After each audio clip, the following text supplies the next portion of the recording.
So today we are going to focus on the Major Arcana. The Major Arcana are were started in Italy, and they were based off of tropical astrology. They are also based off of Middle Eastern symbology, as well as strega symbology. Does anybody know what strega witchcraft is from Italy?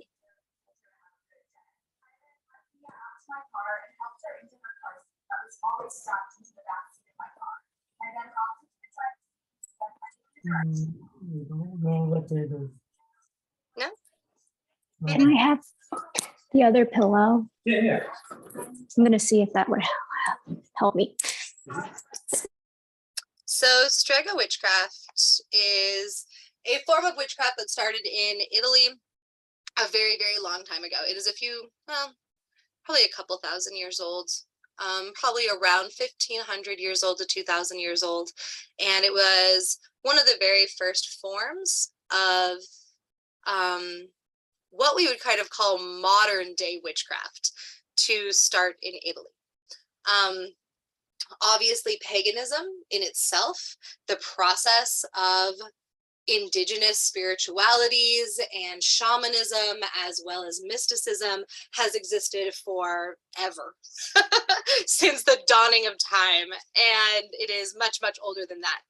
But modern day witchcraft, in the way that a lot of people today view witchcraft, such as using divination work, using playing cards, such as practicing spells, such as casting circles and performing rituals and having covens and doing things in a much more modern witchcraft way. A lot of that was practiced by the Strega witches in Italy. And they are very well known for helping to create the symbolism and symbology within the major arcana of tarot. The minor arcana were created in the Middle East a few thousand years ago, and they use Arabic numerology and Arabic astrology, as well as Arabic symbology, to define the minor arcana. The major arcana was heavily influenced, like I said, by tropical astrology, strega witchcraft, and European and strega symbology.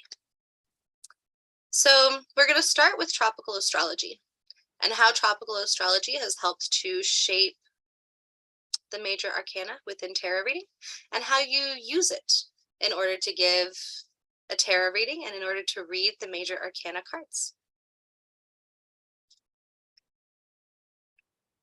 So the major arcana and astrology. The major arcana cards are defined and interpreted on their astrological association, element, and symbology. To truly understand the major arcana, you must understand their astrology. Their astrology association will help you understand their element. So here, just to help you out, I have a chart that tells you which element corresponds with each sign. So for example, Aries, Leo, and Sagittarius are all fire. Taurus, Virgo, and Capricorn are all earth. Gemini, Libra, and Aquarius are air. And Cancer, Scorpio, and Pisces are all water. Every single major arcana card is going to correspond with an element and an astrology sign. Every astrology sign rules over a planet. So, or vice versa, every planet rules over an astrology sign. It definitely depends on which astrologist you ask, but most of them are going to say that the planet will rule over the astrology sign. So we have Mars that rules over Aries, Venus and Taurus, Gemini and Mercury, and so on. Feel free to ask questions, unmute yourself and ask. Please feel free to interrupt me and ask any questions that you have. Yes, so tropical astrology, and then strega is going to be S-T-R-E-G-A. Strega. I have a question. Sure, what's up? How can you tell the difference between your sun sign and your moon sign? Well, that is a fabulous question. Um, so if you go and there are astrology, I forgot what to call them, but basically you can go to a website and you have to know the time and place of your birth. And then you can find your sun sign, your moon sign, your rising sign. Okay. And if you just type in the month and day and year, as well as the time and place of your birth, it will tell you not only your big three, your sun, moon, and rising sign, but it'll also tell you, thank you, birth chart. Thanks. So it'll also show you your entire birth chart. It'll show you every single astrology sign within the different houses on your birth chart. It'll give you everything that you need to know. I wouldn't use how it describes. So it's going to let you know that, like, let's say your sun sign is Sagittarius. I wouldn't necessarily use that website to understand what Sagittarius means. Instead, I would get that information from a professional astrologist or even from our website. We have an amazing astrology professor. I am not her, as you can tell. But we have an amazing astrology professor. Her name is Professor Micah. She's absolutely amazing. I would talk to her instead of getting the definition of Sagittarius off of these websites. But these websites will show you your birth chart, which will help you know which signs you are and where your signs fall on your birth chart. I am definitely not an astrologist. I am very well versed in tropical astrology, but pretty much only when it comes to tarot reading.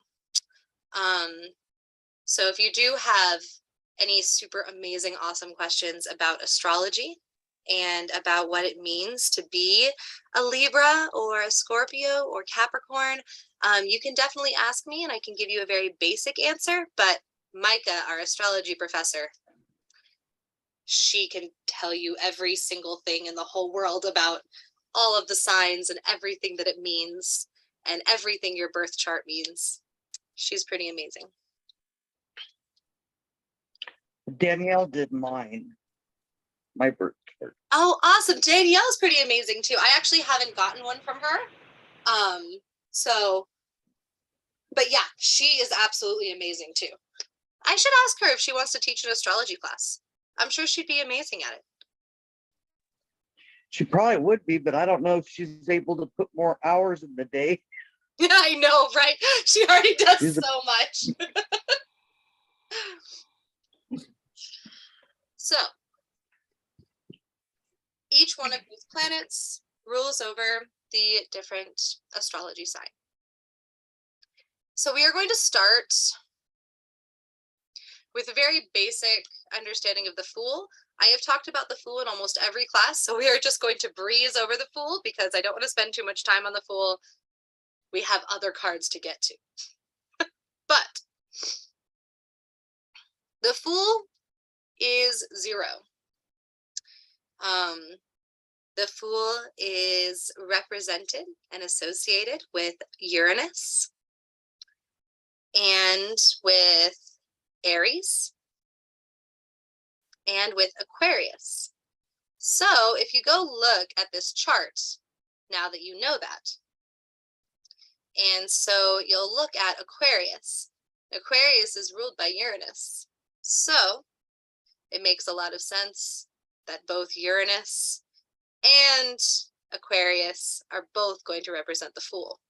Anytime you see that a tarot card represents one of the astrological signs, it also represents the planet that rules over it, and both of those are going to have separate definitions. So you have to take the definition of the planet and the definition of the astrological sign and put them together to get the definition of the tarot card and the meaning behind the tarot card. And then if you go and you look at Aries, Aries is ruled by Mars. So you also know that Mars is going to take place here as well, and that you are going to have to understand the meaning of Mars, the meaning of Aquarius, and the meaning of Uranus, as well as the meaning of Aries, to truly understand the meaning behind the Fool. And I will give you guys a moment to kind of read over that. I don't just want to read it to you, to kind of give you an idea of what the Fool represents, and then we'll talk about it a little bit.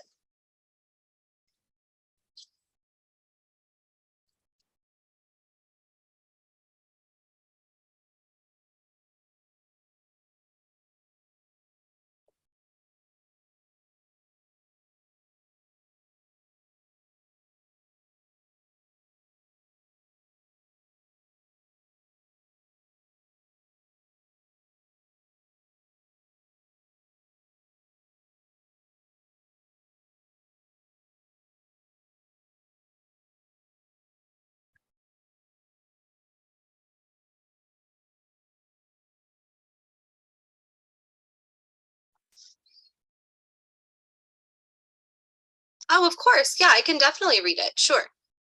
Sometimes I think that me just reading it off is kind of annoying, but if you want me to, yes, of course. So Uranus, the planet of eccentricity, rebellion, adventure, change, revolution, risk, and unpredictability. Uranus brings with it a new way of looking at things, and its approach is best met with an expanded consciousness. Originality, inventions, computers, cutting-edge technology, and future events are all ruled by this planet. Uranus sees no need for the status quo, preferring instead to break with tradition and create a new mold. This planet represents rebellion, revolution, dictators, and an autonomous state and free will. Freedom and creativity are important to this planet. Lastly, in keeping with its sudden, sometimes violent, and often unexpected manner, Uranus rules earthquakes and other natural disasters. It takes Uranus 84 years to complete its trip around the zodiac.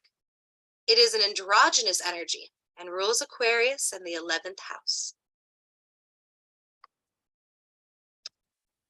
Aries, in the Western tropical zodiac, Aries season begins in the vernal equinox, representing the yearly rebirth of the sun in the northern hemisphere, and the renewal of growth at the beginning of spring.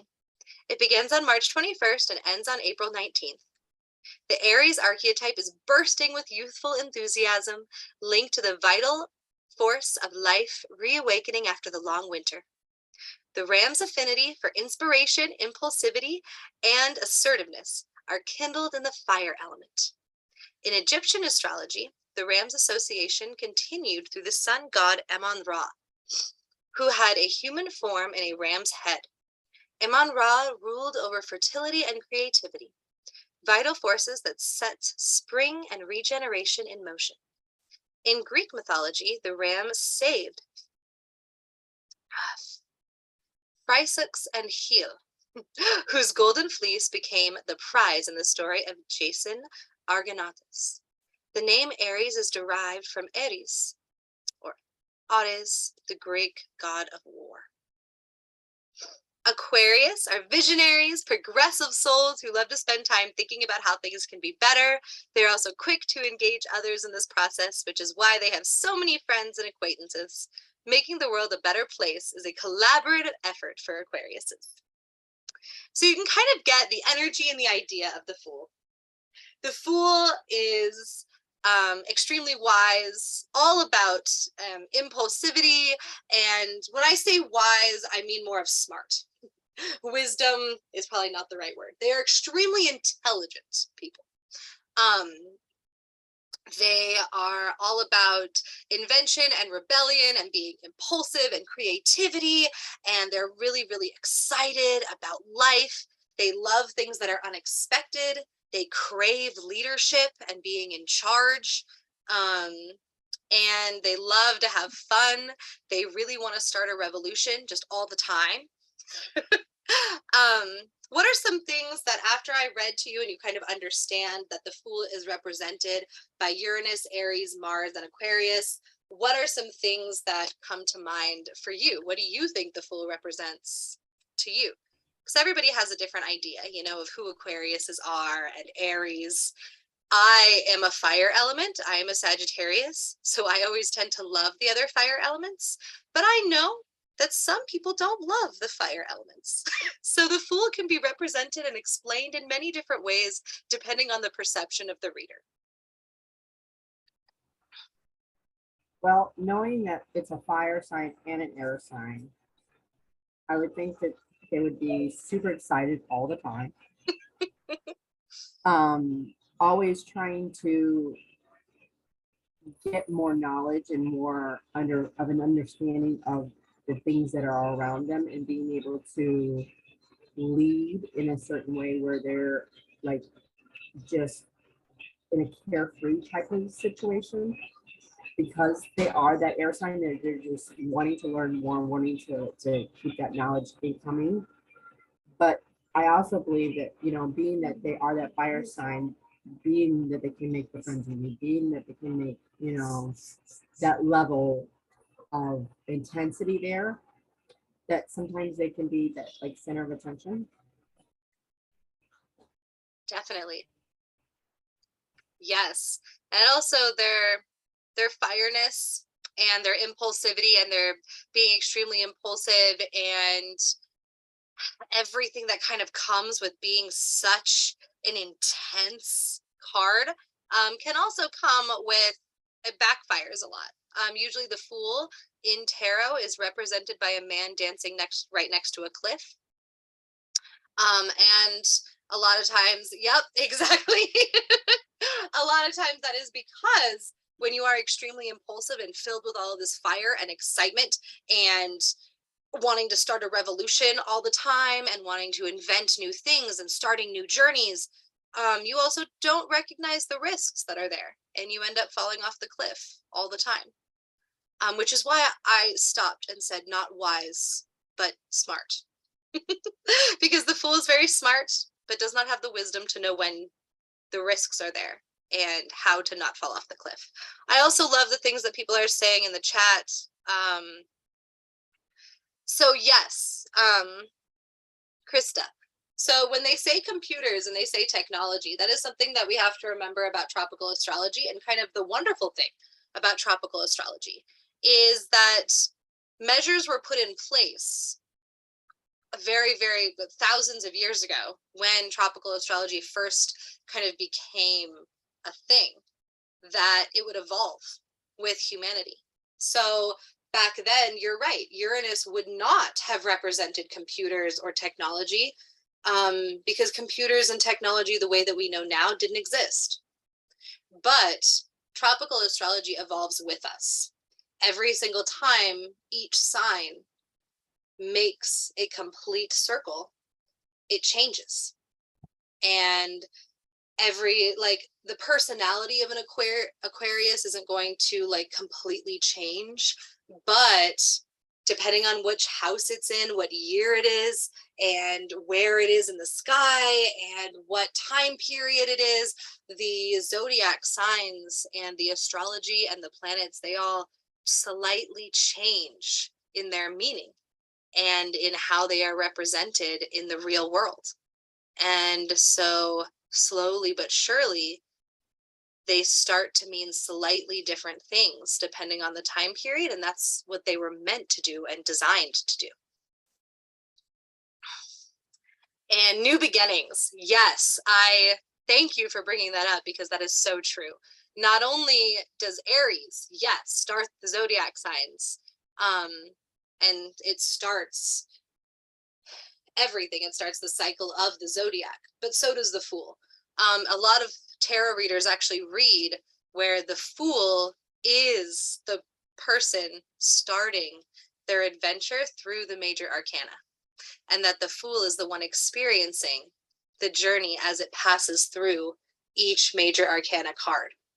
And so the Fool also represents new beginnings and a new cycle. And yes, naive.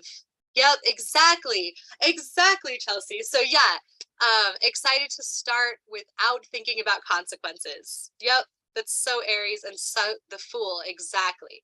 Not worried, going with the flow. That's kind of what I meant by being extremely impulsive, is that they are super, super, super excited. They cannot wait to start every single adventure and skip down every path, but they do not think about the consequences. They don't think about the risks. And typically that ends in them falling off cliffs. But they always get back up and they're super, super, super excited to be impulsive once again.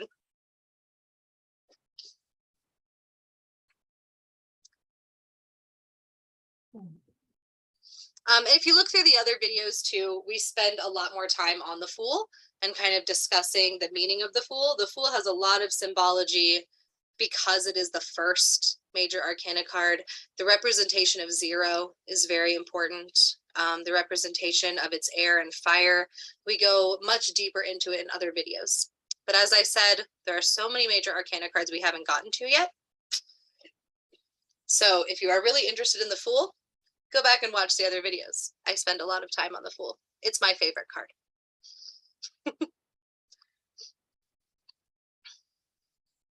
So then we have the Magician. I also love the Magician. So the Magician is represented by Mercury, the planet of communication, study, knowledge, and intellect. So it is also represented by Virgo. Now, so if you go up here and you go look at Virgo, it is ruled by Mercury. So that is why it is represented by Virgo and Mercury. But something about the Magician that is kind of debated amongst tarot readers is that it is represented by every element. So though it is very strongly Virgo and Mercury, you also have to realize too that Mercury also rules over Gemini. So it is a Virgo and it is a Gemini. So we have air and earth, which also kind of leads you through that communication.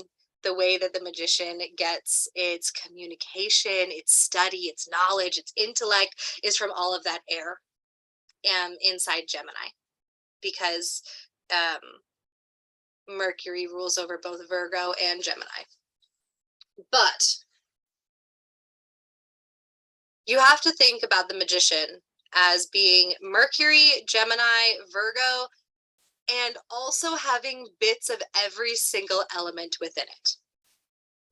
And the reason for that is the definition of the Magician is somebody who has the capability to control and possess all the tools that they need to manifest absolutely anything that they desire. It's, if you know one of those people that no matter what you introduce them to, even if it's their first time doing it, they just seem to be naturally good at it. The jack of all trades, the person who doesn't have to practice much and suddenly they're just better than you at something that you have been studying for like 5 years. That is the Magician. The Magician is that person that just seems to be able to comprehend and understand everything, seems to be able to teach and communicate everything, seems to be able to become friends with people from all walks of life. And they are the person who can control all elements, and they are truly the masters of their own path. It doesn't matter which path the Magician tries to go down, they will be a leader. They will be amazing at it. And They will be a teacher and someone who is highly regarded when it comes to that skill. So the magician, because, and you can also look at Mercury being that earth and that air. So not only do they have the physical capability, because earth is that idea of physical, the physical plane. Earth is the mastery of the physical plane. It is your school, your house, your family, your car, everything that you can touch that exists on this physical plane. Whereas air is intellect and brilliance and knowledge and communication and thought and consciousness. And so because they are earth and air, everything that they have, the knowledge and intellect and thought and consciousness about, like everything they think about and everything they dream about and everything that they have knowledge about, they are able to manifest that into the real world. And that's something that a lot of air signs have trouble with. So when somebody is just an air sign, like when somebody is just a Gemini and they have a lot of air, they are extremely brilliant, really smart. They have the ability to communicate all of their thoughts and ideas really, really well. They are always kind of lost in thought. They overthink everything. And they really enjoy learning about so many different things. And when you combine earth and air, you become able to manifest. You become able to make those thoughts a reality. You can take the knowledge and wisdom and intellect that you have and actually make it part of your reality. And that's what the magician is. The magician can turn anything into reality, and they can accomplish anything that they set their mind to. And they aren't really held back by a lot of those things like the Fool. Whereas the Fool is so excited and passionate and a leader and loves everybody and loves everything and has all of that fire and light and brilliance inside of them, but they're not practical. They don't understand the risks and the consequences. They don't understand the real world. They don't take time to think before they act. Whereas the magician has the ability to think before they act. And they have the ability to turn anything they think about into reality. Hey, Alex, I have a question for you. So Yes. when we're looking obviously at the cards and stuff, and I know that some of the cards mean one thing if they're upright. If they're upside down the wrong way, would that take a factor into it as well? Yes. So we can go over it now a little bit. I do kind of want to make it a separate class to talk about the inverse of each card. But yes, so basically the Fool, when the Fool is turned upside down, they fall off that cliff that we were talking about. When the Fool shows up in your reading upside down, you have gotten super, super excited about something. You did it before thinking and you fell off the cliff. And you didn't realize the risks and consequences involved. And sometimes that happens. The magician upside down has all of the tools and everything we just talked about, but doesn't know that, doesn't understand their potential, and is basically suffering from trauma, low self-esteem, and doesn't realize that they are the magician. Great question. We are definitely going to go deeper into that in a separate class. We will go over the inverse of every card. All right, thank you. Oh, of course. And Krista had a great question. Awesome. Thank you. So tropical astrology. So tropical astrology basically was a mixture when the Greeks when the Greeks discovered Egyptian astrology. They got extremely inspired.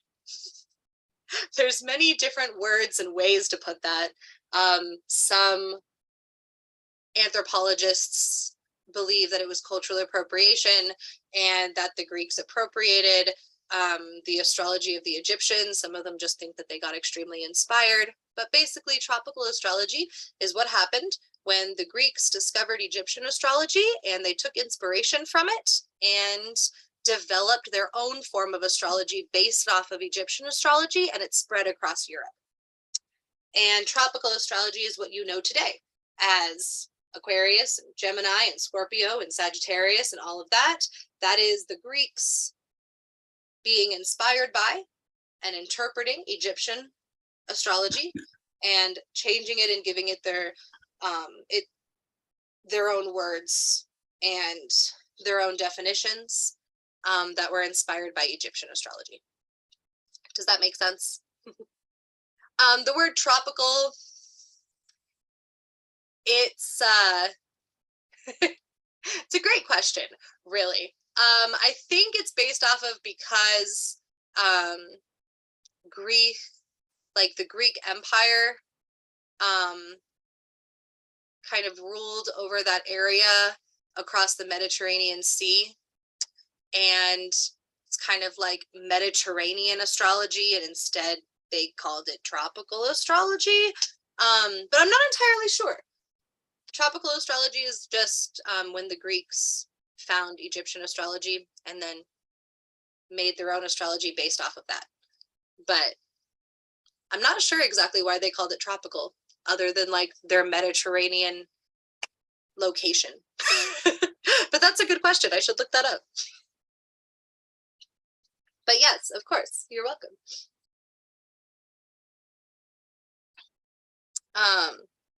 Yeah. So does anybody have any questions about the magician or any comments to make now that you know that it's Mercury, Virgo, and Gemini? What does that mean to you? And is there anything that you'd like to add or comment on based on my definition that I gave you about the magician?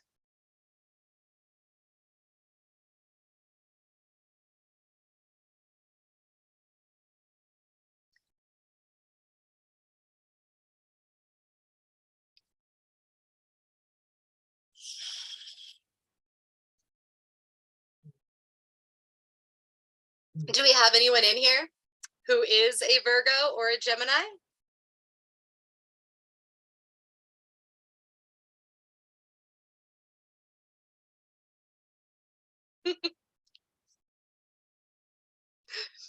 I'm glad it's clicking. Yes, good.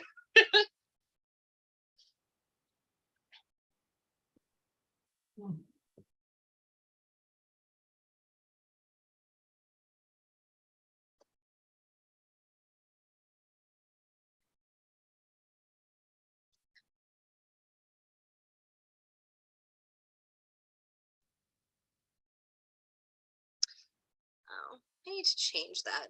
Somehow, I don't know what happened. Somebody edited the website, which is fine. And somehow all of the headings turned orange. They weren't orange before. But anyway, so you can read that. There we go. The High Priestess. So this one, I promised to go over and help everybody understand. So the High Priestess represents Pisces. And the High Priestess is also represented by Cancer and the Moon.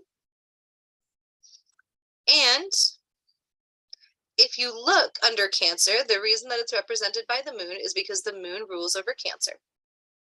And if you look at Pisces, Pisces is ruled by Neptune. So the High Priestess represents Pisces, Neptune, Cancer, and the Moon. Yeah, you're right. Orange and black, Halloween vibes. Exactly. There you go. Maybe that's what they were doing. I create the entire website and kind of decide what goes on it, but a lot of my admin edit the website.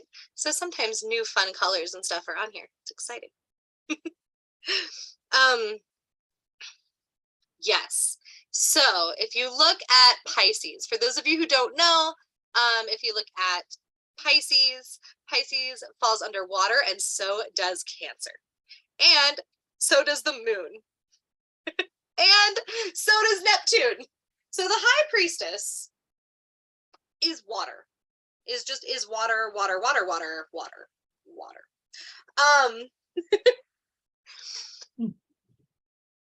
Now, so if you read, okay, so let's read it. Yes. Pisces. The high priestess represents the sun sign of Pisces. Pisceans are connected with spirituality and psychic ability. They are dreamers who often appear to be far away on another plane of existence. Their challenge is to maintain their spiritual gifts whilst remaining and functioning in the physical. The real world can often appear harsh to Pisceans. They need to find balance between the spiritual and the physical. So, the high priestess, the reason that it represents both Cancer and Pisces and the moon and Neptune is because specific cultures and countries throughout Europe and the Middle East as well, because tarot has spread back and forth between the Middle East and Europe, and obviously it's also inspired by Egypt. So, kind of disagree on the tropical astrology signs that represent the high priestess. So, some cultures represent her using Cancer. Some represent her using Pisces. I threw Pisces on there, but I also wanted to mention Cancer as well. And I know I have mentioned Cancer and the moon in previous classes as well for the high priestess. So, I think that all are correct. I'm not going to say that one culture is wrong and one culture is right. So I just decided to make the high priestess represent all of them, which works out just fine because they're both water signs. So everybody agrees that the high priestess is the ultimate water sign. We just disagree on which water sign. So, water is the representation of emotions and empathy. It is our love and happiness and joy and our psychic ability, but it is also our anger, our rage, our depression and sadness. It is the spectrum of emotions that humans can feel. And the high priestess is the ultimate idea of empathy and of psychic ability. And so this person is going to be the person that is the empath. They are not only the empath, but also able to use that empathic ability to help guide their psychic ability. So not only are they able to feel what you are feeling, but they are also able to use that to help give you guidance about your past, present, and future, about past lives, about any form of divination work, any form of magic. The high priestess is going to get her power from her empathic ability.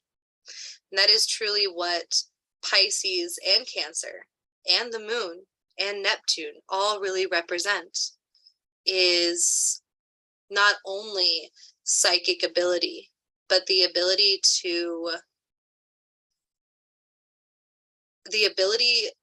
use magic. And when it comes to Neptune, Neptune is a planet of rebellion and of revolution and of creativity and of And so using that magic, not only to give a singular person empathy and guidance, but to be able to cause revolution, to be able to use your magical gifts to affect the world and to change the entire world. And the high priestess is a leader when it comes to psychic ability and magic and divination work. And she is a spiritual teacher, much more so than the magician. The magician is definitely a leader and a teacher and the jack of all trades, but the high priestess is the master of psychic ability, the master of being an empath. And that also means, though, that there are downsides to that sometimes they live in a world of their own, that they find it hard to come back to reality. So a lot of times the high priestess, when this card comes up in your reading, yes, they are somebody with extreme magical abilities and psychic abilities and being empathic, but also they probably have mental illness. They probably have a hard time living in reality, and instead they live in beautiful places in their minds and in their head. They probably find it very hard to not feel what everybody else around them is feeling, which can cause you to be very anxious and very depressed. And there are a lot of downsides to being the master of empathic ability. And yeah, does anybody else have anything to add now that you know that the high priestess represents Cancer, Pisces, Neptune, and the moon? Oh yeah, and for the moon too, not only is Pisces everything that I just said, but also the moon within tarot represents the mother, maiden, and crone, or maiden, mother, and crone, which basically just translates into understanding the phases of life. So when you are an empath and you have these extreme magic and psychic abilities, you also have the ability to understand life as a whole, that you are not just the age that you are now, but you are also the age that you were 10 years ago and the age that you will be 10 years from now.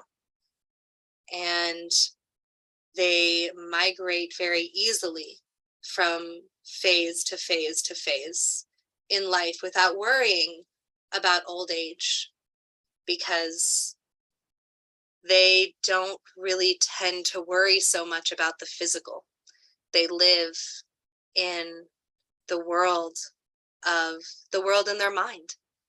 And all that truly matters is your mind and not the physical vessel that your mind is existing in.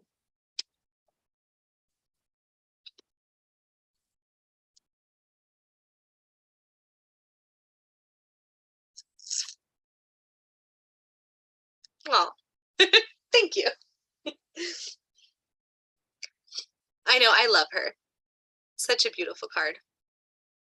Not me at all, but such a beautiful card. Oh, that's beautiful. I'm so happy that we had a Pisces in here. Pisces and water signs are just so needed in the world.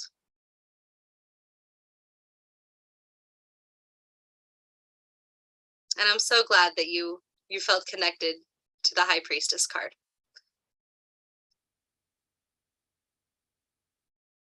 It's a beautiful card.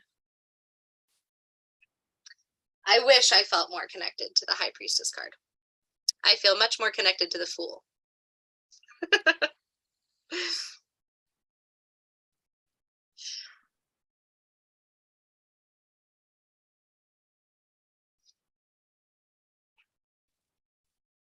So the next card that we have is the Empress.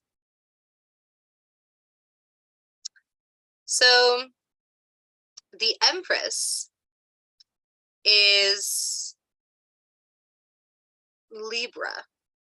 Now, this is slightly, so this is the place where I want to discuss and talk about how the cards themselves also hold meaning. So you are going to find that there are a couple cards that are represented by the same zodiac sign, such as the Empress and Justice. Justice, the Major Arcana card, and the Empress are both represented by Libra. But they do not mean the same thing. So, the tarot card itself also holds symbology. So the Empress is going to be, typically, when the Empress shows up in a reading, it is usually a person. And usually, whereas when Justice shows up in a reading, it is usually talking about an idea, a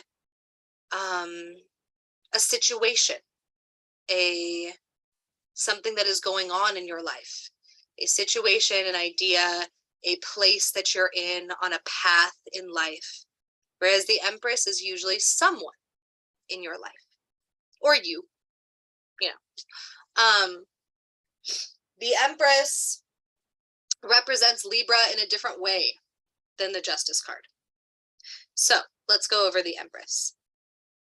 So if you scroll, let's see, actually, instead of scrolling up each time, let's see if I could just, no, maybe if I can move, yeah, no, yeah.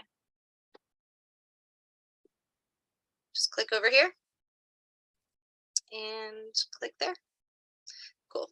So Libra is represented by air, so you can see here. And Libra is represented by Venus.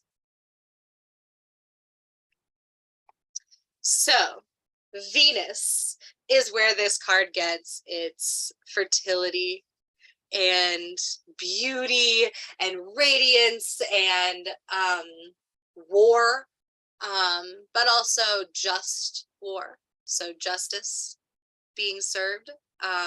So war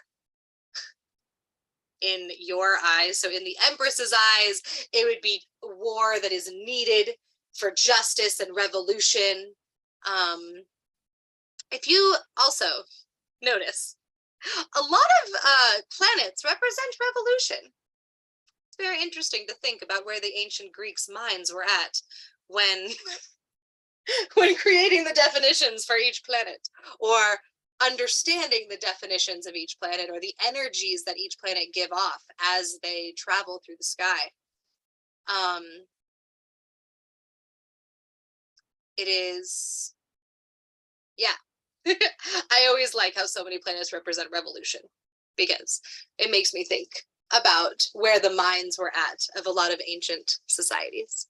Anyway, so Venus is what gives the Empress her fertility and her beauty, her justice, her revolution, her war, and wanting to see everyone. When she leads, the Empress leads with empathy, with love. We are going to go over the Emperor, and kind of the difference between the Emperor and the Empress is that the Empress is a leader, a strong, intense leader, somebody who, is going to put themselves in that leadership position no matter what. And once again, she gets that from Venus. But that the Empress leads with empathy, meaning not that she leads with kindness. The Empress isn't always kind, but that the Emperor, it's going to be much more of my way or the highway, where the Empress has a goal in mind, and she wants to have you get to that goal in whatever way works best for you.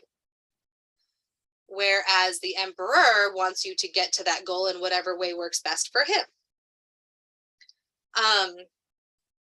So the Empress is going to work hard to figure out your strengths, your weaknesses, and therefore guide you and lead you down a common goal in the way that works best for you.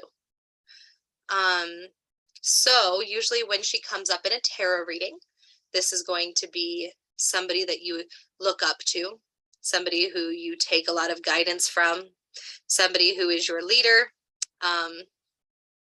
or at least thinks they are your leader. I have seen the Empress, in my experience in reading, come up less as somebody who you want to lead you. Usually the Empress comes up as the either, you know, your mom or your boss, people who are leading you and you just kind of wish that they weren't, but they are. And they are your leader, and they are the person who is giving you guidance, even though the guidance might not be invited. It might not be consensual, but they are giving you guidance nonetheless, and directing you and telling you what to do, even if you don't really need them to or want them to. But the Empress has the best intentions. I think that that's another funny thing about Libra. Libra is so much different than Aquarius. Libra is the type of air sign that knows that they're smarter than you, that thinks they're smarter than you, that thinks they have more experience and wisdom and intellect than you do, and therefore they should be in charge. Whereas the Aquarius is usually extremely wise, but doesn't hold that over you and doesn't even necessarily think that they're smarter than you. The Libra is a very special air sign that kind of comes with a little bit of arrogance, and you can see that in the Empress. The Empress is going to be a little bit arrogant. The Empress is going to be a little bit stern and a little bit strict and kind of force her leadership upon you. But usually when this card comes up right side up in your reading, they are giving you good guidance. They are giving you good advice. They are a good person to go to for advice and leadership. And they always want to make sure that you are treated fairly. They are going to be your biggest advocate. They are going to be the extremely strong person who makes sure that nobody hurts you. And they are going to be a huge voice of advocacy in your life, while also thinking that they are much smarter than you.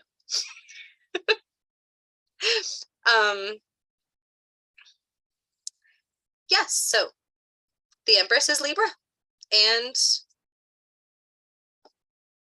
Venus. So Alex, does that mean if the wrong way, not upside, it's upside down, then they would be against you? Yes, so if the Empress comes up upside down, it is going to mean exactly the same thing in everything I said, except for their advice isn't very good. So it's going to be, they have the best intentions. They are still the voice of reason. They are still seeking your advocacy, and they have the best intentions at heart. But it's kind of like that mom or boss or whoever in your life who gives you advice and they don't really know you very well. And their advice, though brilliant and smart, isn't going to work for you because that's not the path that you're on. So that's the upside down Empress. So I really like question then, I'm sorry. Oh, no. Go ahead. Let's say it is upside down, okay? Yes. Would it be more of a better, I guess it's not gonna, would it be a better situation to read the cards next to it then, if that was the case, just in case that that person, that figure that's in your life that is represented by the Empress is actually somebody that wouldn't know you? Yes, definitely. And all of these cards too, always remember that they're going to be part of a reading. So you're going to have a lot of context with the cards surrounding it. So yes, that would be a very good idea. If the Empress comes up upside down, figure out who she is using the context of the cards surrounding her. And yes, if she comes up upside down, you don't need to take her advice. because even though she has good intentions, she doesn't know you very well, and her advice isn't going to work for you personally. Does anybody have any questions or comments to make about the Empress? And also remember that the reason that I am giving you the astrological sign and the planet or the astrological signs, plural, and planets, plural, that go along with the card is because if you've seen any of my other previous classes, the way that I teach tarot is to help you become an intuitive reader. So in our minor arcana classes that we do, I give you the definition of the numerology, so the definition of the number and what it means. So let's say we have the 3 of Cups. I give you the definition of 3, the ancient Arabic numerology meaning for the number 3, and I give you the meaning of cups. And then I give you what I think that means put together. But the only thing that you need to know is the definition of the number and the definition of cups. And then I want you to create your own definition. I want you, that's how people intuitively read tarot, is by understanding the numerology, understanding the astrology, understanding the symbolism and the elemental work, and then coming up with what that means to them personally. That's why the reader means so much. That's why we don't just open up a book that comes with the cards and recite the definition out of that book, is because the reader is important. Traditionally, throughout time, the divination reader giving you your tarot reading is just as important as the definition of the card. They are using their knowledge of symbology, astrology, numerology, and elements to give you a reading in their perspective, in the way they perceive the knowledge of all of this work. And so for Major Arcana, I am giving you the meaning of the planet, the meaning behind the planet, the meaning behind the element, and the meaning behind the astrological sign. And then I am telling you what I think that means. But all you need is the meaning of the astrological sign, the meaning of the planet, and the meaning of the element, and you can create your own intuitive meaning of that card that might look very different from mine. And that is what makes you a tarot reader, and what makes your readings different than my readings.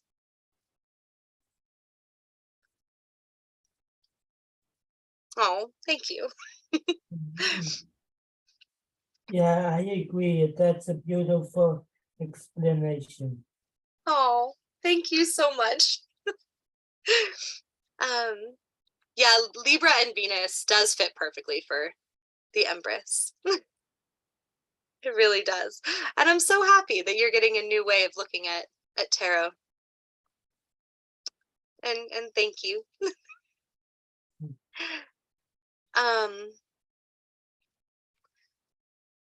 So if we move on to the Emperor.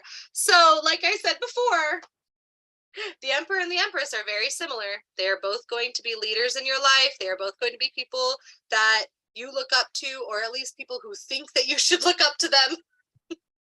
They are both going to be very intelligent, but we have one Libra and we have one Scorpio. And the Scorpio is going to lead very different than the Libra. So the Emperor is ruled by Scorpio, and the Emperor is also Pluto. Pluto and Scorpio. So you have intense emotion. You have that fun arrogance and solitude and rebellion and secretiveness from Pluto. The awesome sensuality from Scorpio. but Scorpio is such a fun sign. So if any of you are Scorpio, maybe you can give more insight. Are you a Scorpio? So Scorpios are one of the most intense and different water signs. They are not a Cancer and they are not a Pisces.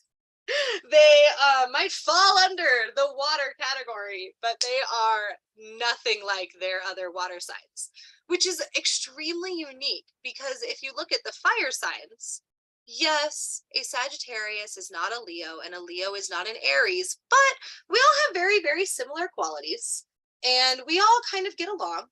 And even though sometimes we might fight each other, and when too much fire is in one place, it gets a little overwhelming. But Leo and Sagittarius and Aries are all going to have very similar qualities and act very similar in a lot of situations. Scorpio and Cancer and Pisces are not like this at all. Cancer and Pisces, very similar. Scorpio, not so much. So Scorpios are extremely intelligent. They take this idea of water and empathy, and instead of using it like other water signs do, to understand other human beings so that they can help give love and support and empathy to other human beings at all times, and kind of almost sacrifice themselves so that they can give guidance and love and help to others and empathize with others. Scorpio uses their extreme empathic abilities to understand other humans for so that they can manipulate other people, but like in a good way. Like, I'm not saying that all Scorpios are mean at all or anything like that, but the Scorpio, if you are in a job interview, the Scorpio is going to be able to understand the hiring manager so well within 5 minutes that the Scorpio knows instantly how to get the job. So it's not that they manipulated the hiring manager in a bad way or in a mean way, but they made it so that they used their empathy to get what they want, instead of using their empathy to like give a therapy session to the hiring manager like a Cancer would. They used their empathy to be able to gain, to be able to get the job. Does that make sense? That's the difference. It makes total sense. So whereas the Cancer would have sat down with the hiring manager, learned who they were in 5 seconds and given them a therapy session, the Scorpio learns who they are in 5 seconds and immediately gets the job and the promotion in 2 days.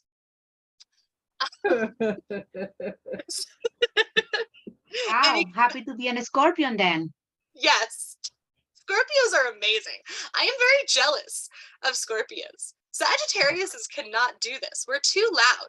And we say everything we think way too quickly.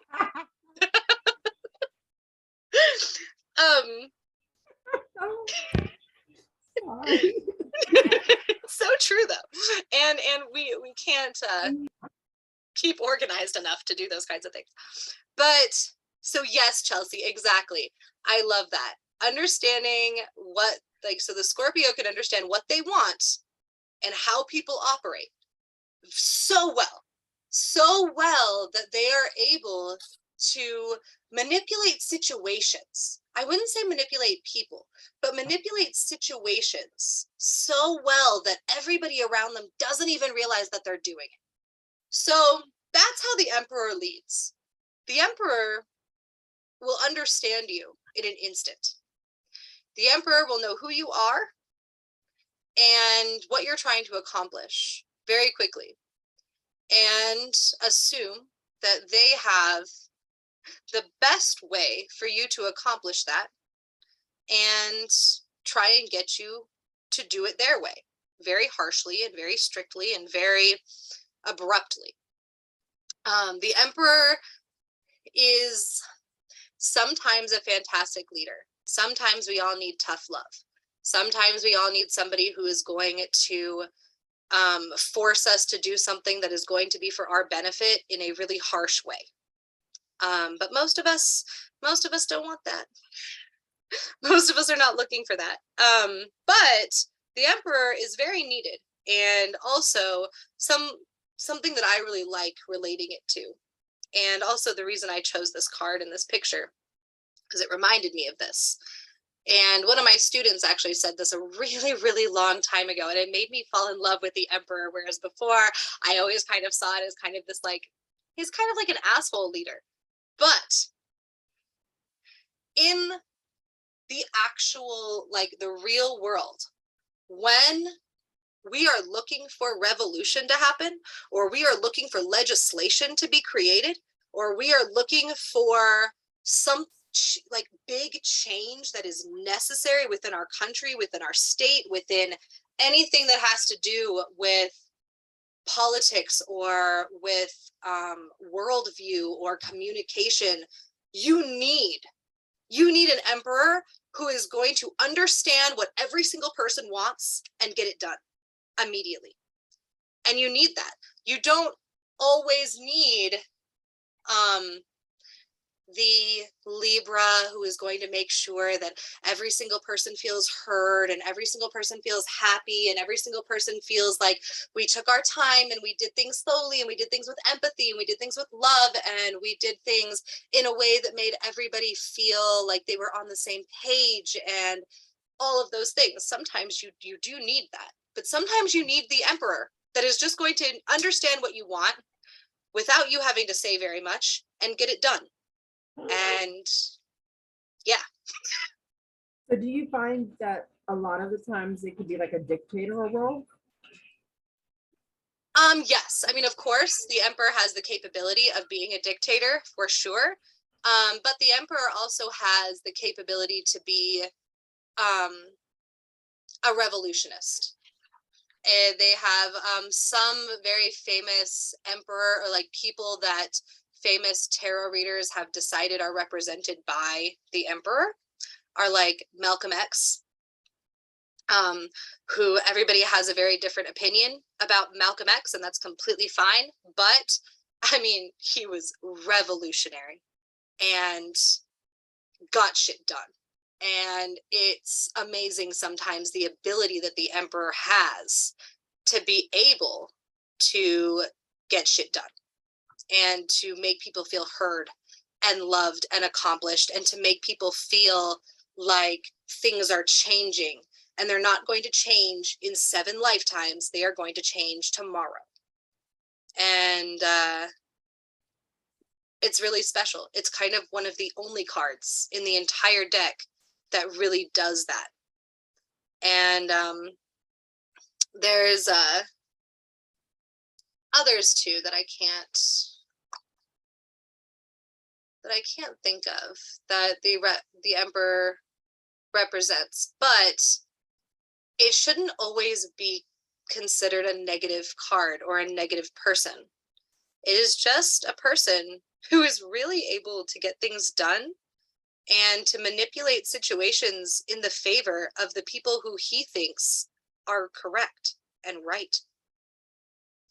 And I can think of many situations in which I wish we had a person who could manipulate the situation so that the people who are right could win and could be heard.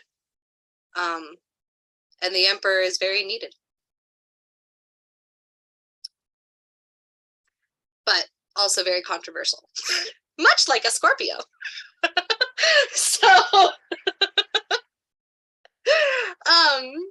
so you have, go ahead. Sorry. So do you think it's safe to say then when this card actually does go reverse that it could actually be in the same type of factor? So it's like a unisex card, basically.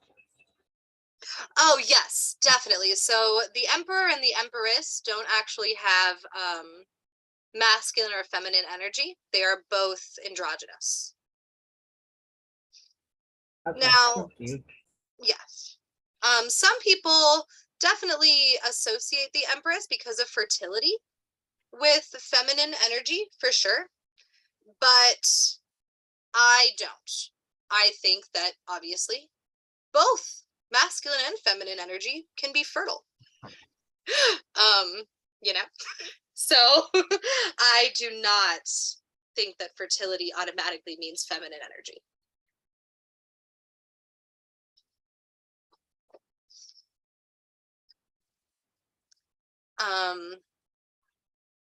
So yes, you have Scorpio and Pluto to make this super duper fun card.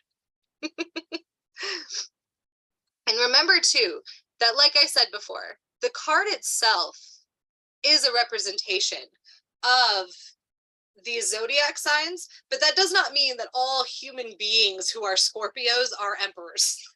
That does not mean that at all. That is not the case. Most human beings as well. That's why we have a birth chart.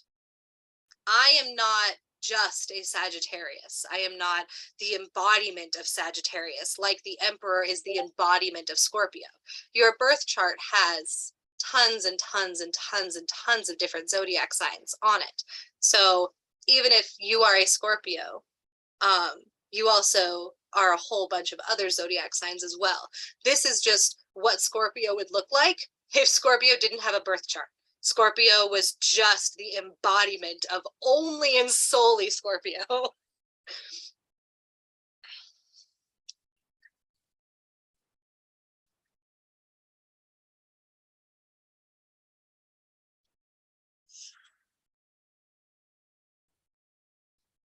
So then we have the Hierophant. The Hierophant is a very interesting card. Complete opposite of like all the other cards we've gone over so far, except maybe the High Priestess. So the Hierophant is Taurus. Taurus is the sign that represents the Hierophant. The Hierophant is about bringing spirituality down to earth, where it can be understood and accessed in a real, tangible way. It represents our immortality, aligning with our mortality. It is our spiritual teacher, our reminder that everything is connected. Similarly, Taurus is a grounded earth sign who appreciates substance, communication, and spiritual growth.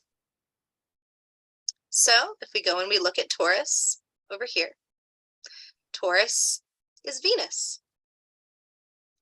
So Taurus is ruled by Venus. So this card can be, this is one of those really big moments where I say the reader has a lot to do with this card. Somebody like me, who is much more of an atheistic pagan, where I do not believe that I gain any of my power from a deity. And I am very non-religious, yet also I've been a pagan since I was born. My entire family is pagan. But when I see the Hierophant, I think more about understanding that the world and all things are connected.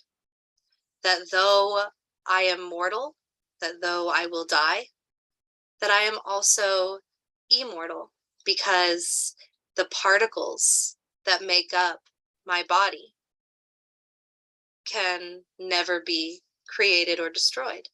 Therefore, they will exist forever.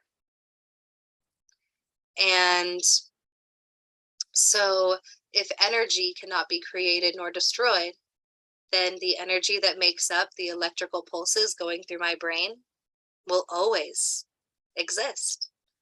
So parts of me and pieces of who I am, pieces of my thoughts, of my consciousness, of my mind, of my neurotransmitters will always exist forever. And so when I think of the Hierophant, I think of everyone's immortality in the fact that the energy and particles that make up our being will never be destroyed. They will always be here. I also think of the Hierophant as someone who reminds us that there is more to this world than just what we see, even if that just means your mental consciousness, your mind, and the abilities of your mind, and all the things that we cannot understand whether that be quantum physics, different dimensions, and the concept of time and space.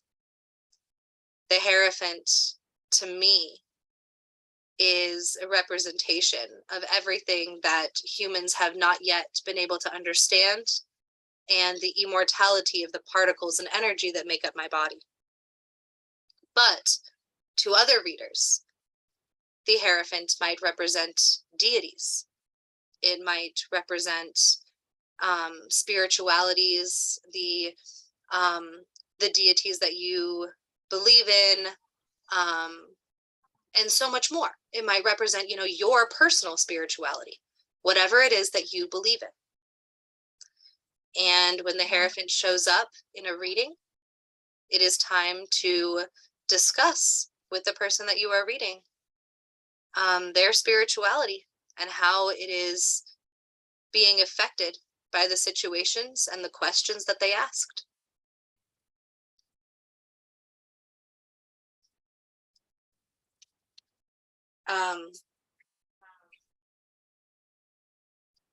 And then Taurus really brings that, and Venus really bring that to Earth.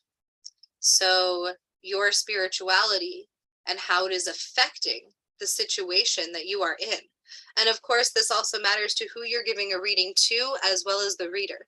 So if you are giving a tarot reading, to someone who believes in the Christian God, and the Hierophant comes up, it can very well mean how their Christianness is affecting their real world and their tangible world. I think there might be a little bit of an issue with that, since they probably wouldn't come to us to begin with. Right, but they do sometimes. As a professional reader, as somebody, I know.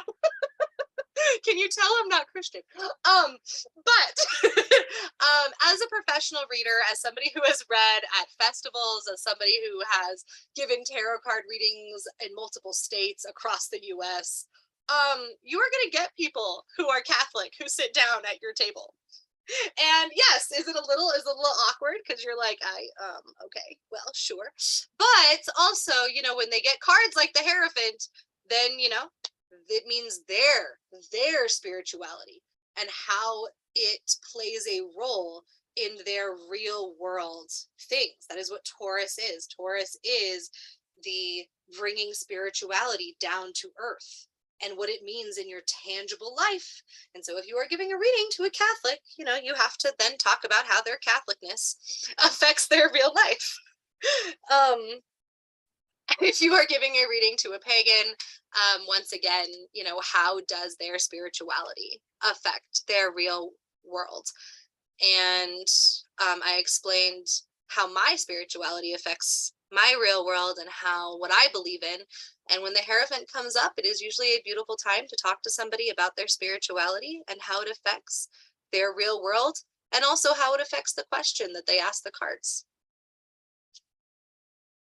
Alex, I'm going to tell you flat out, if I get a Christian coming to me asking me about this card, I'm just going to call you and say, hey, just explain it to them, because it's not going to work for my Cancer ass.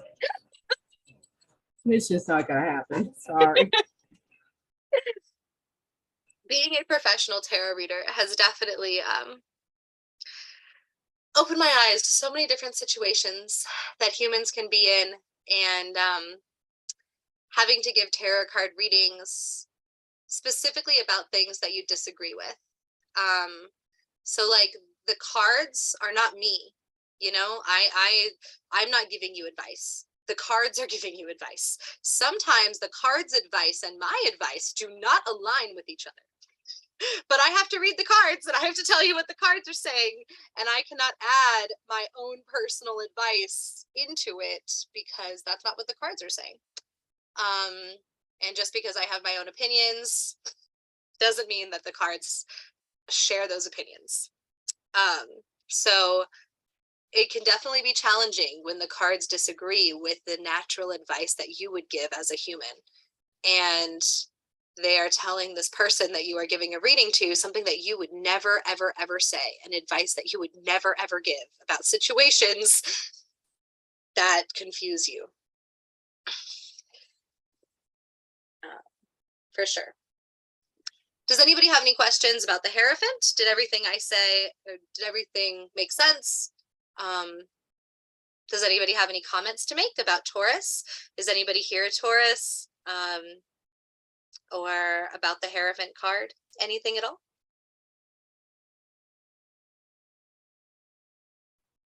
So in the reverse process of it, it would be, you know, the total opposite. You wouldn't be talking to them about the spirituality, or Yes. So are you a Taurus? Oh, that is so cool. That is awesome. Tauruses are such an awesome sign. I have always, once again, as I said about water, but same goes for earth. I have no idea how people are down to earth or how they function in an organized earthly fashion. Cool. That's awesome. But yes, so the upside down version of this card, if this card comes up upside down in your reading, that means that you have lost sight of your spirituality. That either you are part of a spirituality that you disagree with and that's causing you trauma, that your spirituality is causing you serious trauma, or that you have lost connection with your spirituality and that's affecting you. Obviously, you know, some people lose touch with their spirituality and that's fine. And it doesn't affect their physical life. But if this card comes up upside down, then your loss of connection with your spirituality is affecting your real life. And deep down, you really want to do something about that. Oh, that's cool that your grandma's a Taurus. Tauruses are very cool. Earth signs are so awesome. I like to make friends with earth signs because they helped ground me, because I'm always trying to do 500,000 million things all at once with excitement and motivation for all of the things. And I need a lot of earth friends to remind me that there's only 12 hours in a day. And that I cannot do all of the things all at once, all the time. And that I only have so much money and I cannot pay for all of the things all at once, all the time. The Lovers. So, oh, that's good. That's awesome. Kari, Tauruses are fantastic friends. So, the Lovers.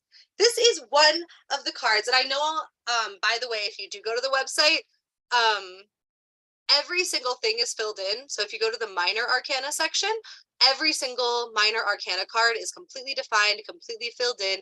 Every court card completely defined, completely filled in. The Major Arcana, I haven't completed the definitions for each one of them yet, so bear with me. They will be up on the website soon. But anyway, let's talk about the Lovers. So the Lovers are there's such a huge misconception when it comes to the Lovers. So a lot of people and a lot of books, which makes me so annoyed, a lot of tarot books talk about how the Lovers mean love, like falling in love. And that is not the case. That is not true. I'm sorry, but that's just not true. And if you truly, you know, if you study and you understand the meaning behind the symbology of the Lovers, that is not true. And the Lovers are Gemini. And they are a sign of, number one, they are Mercury. But also, Gemini is air. No, te comprendo. Te comprendo. Entonces, cuando tengas el número. Air is a form of communication. The Lovers, the Lovers card is sexual communication. It is communication through intimacy and sex. And I think that a lot of books and a lot of these tarot books that you just like receive with the deck are kind of scared and nervous to discuss sex.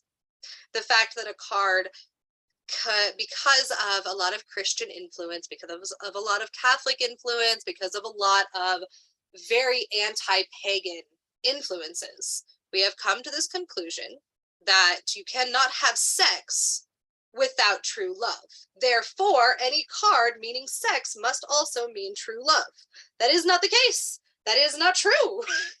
And that is also very not pagan. And as we know, tarot cards were created by pagans, by pagan people, and that is not what they believed. A lot of rituals, a lot of ceremonies, a lot of beautiful celebrations were celebrated using sex.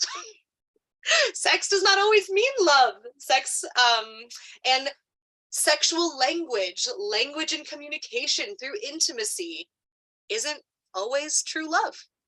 Sometimes it's just intimacy and sex and communication through sex and intimacy and so on. So yes, and lust is a great way to put it too, Chelsea, for sure. Lust, but it would be taking lust, communicating your lust to someone using intimacy and using a form of sex. Now, sex can mean something different to everyone.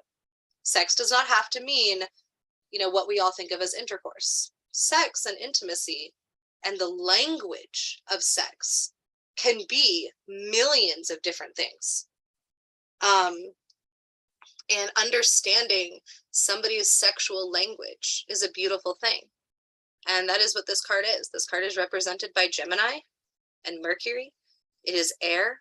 It is the way that you communicate. The way that you communicate sexually and intimately. It is not true love.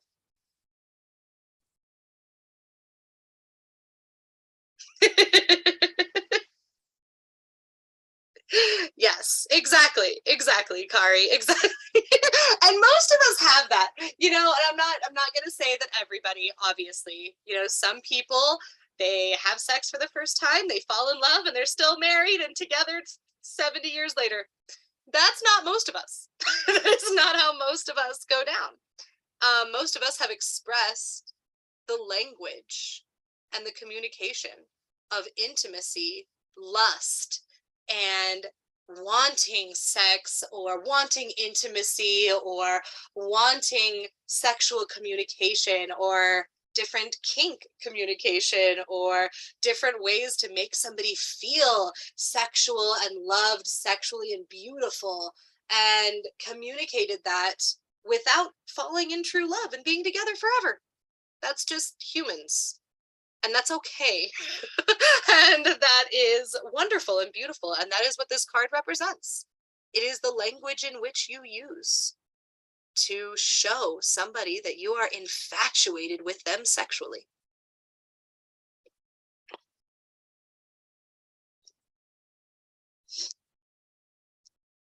Does that make sense? And then, right side up is everything that I just said. Upside down, you probably need to work on your sexual language a little bit.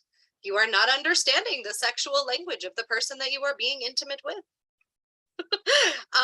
Or they don't understand your sexual language. There is some miscommunication happening when it comes to sexual and intimate language and the way that you are communicating with the person that you are lusting over, the person that you are sexually communicating with. There's some miscommunication going on. And this card is always super fun when you are a professional tarot reader and it comes up at your grandma's birthday. It's always, super fun. But yes, so we want to make sure that, we are not trying to Christianize the tarot deck. The tarot deck was created by pagans, and pagans hold sexual communication very important. And that doesn't mean, you know, like I said, it doesn't always have to mean intercourse in any way, shape, or form. It's just intimate communication via types of sex. Could it be because it's an air sign? Obviously, with the air signs, it's part of that intelligent factor.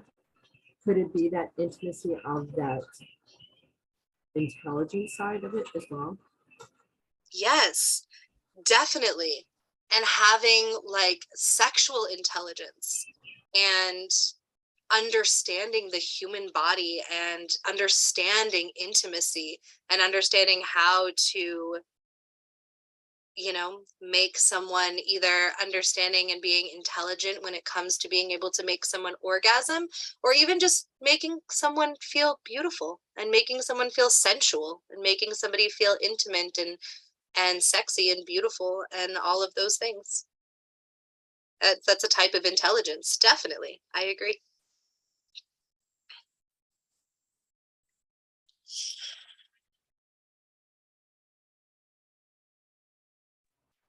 I find it interesting because you said this is a Gemini's card. And in this picture that you have here, it's the two, obviously, what looks like lovers. But is it possible also that it could be, you know, because you hear Geminis have that split personality. And so is it possible maybe it's their own intimacy that they're looking at themselves as like a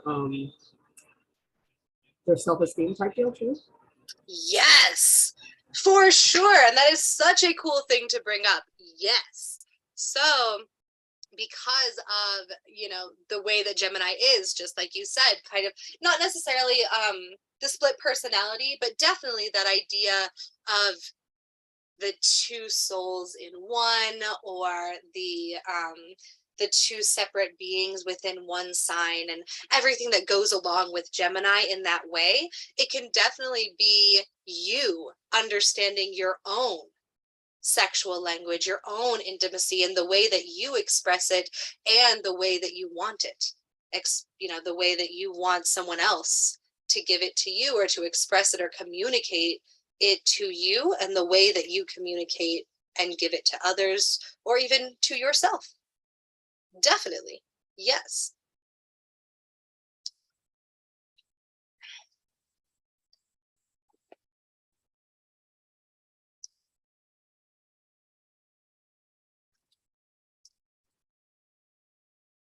Thank you for bringing that up, Jackie. Totally.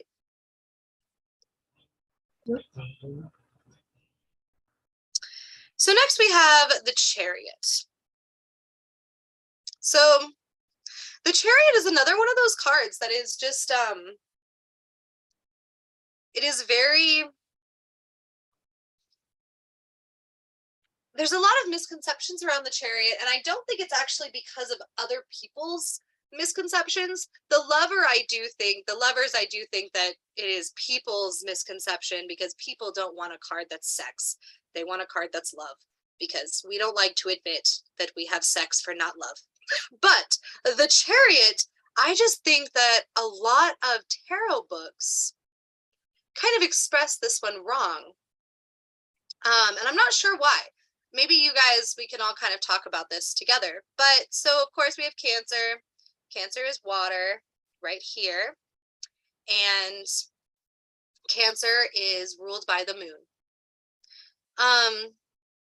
So the Chariot. The Chariot right side up is usually shown as somebody riding on a chariot that's being pulled by horses, or being pulled by some type of animal.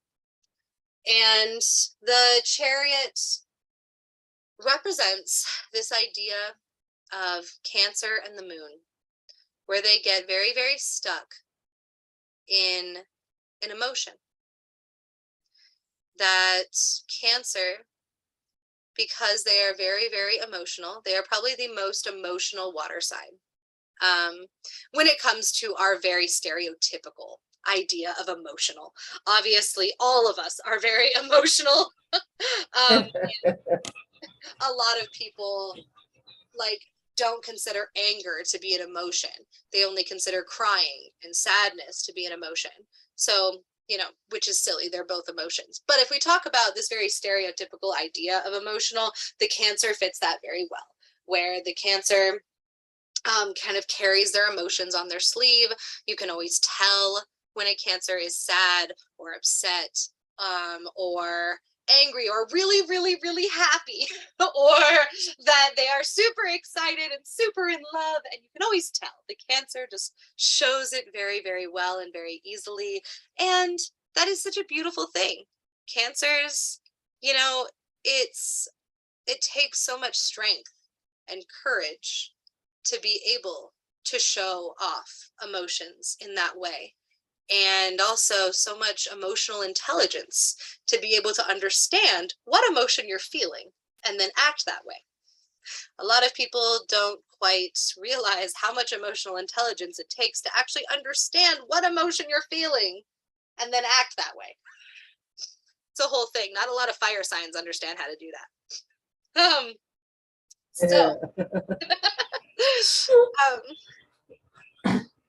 So the Chariot, they tend to get stuck in one emotion. And they're just letting emotions, specifically usually one, guide them and carry them through life. So that is usually why they are on the Chariot.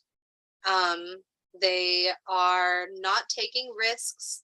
They don't want to, the world makes them feel so empathetic. They are affected so much by the emotions that exist around them from other people and other places and other things. And they have found a routine that works for them.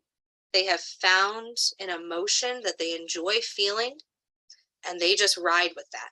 And they let the Chariot take them through life, and they don't take many risks. They don't leave their little box and their little comfort zone, because it's really scary for a Cancer to be affected by so many of the different emotions that exist all around them. And they're so empathetic that they'll take in so many different things from all around them. So instead, they stay on the Chariot, they stay in their own bubble, they stay in their own safe zone and in their own comfort zone, and they do not get off the Chariot. They let the horses carry them. This has worked for them for a long time, and they don't want this to end, because this is where they feel comfortable and this is where they feel happy. Or probably not super happy, but at least content. And this is where they feel safe. So it's like they're complacent. Yep, exactly. And the moon ruling over that is this idea that they also get stuck in a phase. So Cancers, and the Chariot specifically, because remember, like I said, even if you are a Cancer, and this is your astrological sign, you are not the Chariot. The Chariot is the embodiment of Cancer and all the problems that come with Cancer, but without any of the other astrological signs in their birth chart to help even them out and change their personality and all of those things. The Cancer is, or the Chariot is what Cancer would be if it was just solely and only Cancer, and it had all the good qualities and all the bad qualities of only and solely just Cancer. And no human being is that. Every human being has a whole birth chart. So anyway, so the Chariot represents that complacency, that you are just letting the Chariot carry you through life. You have stopped taking risks.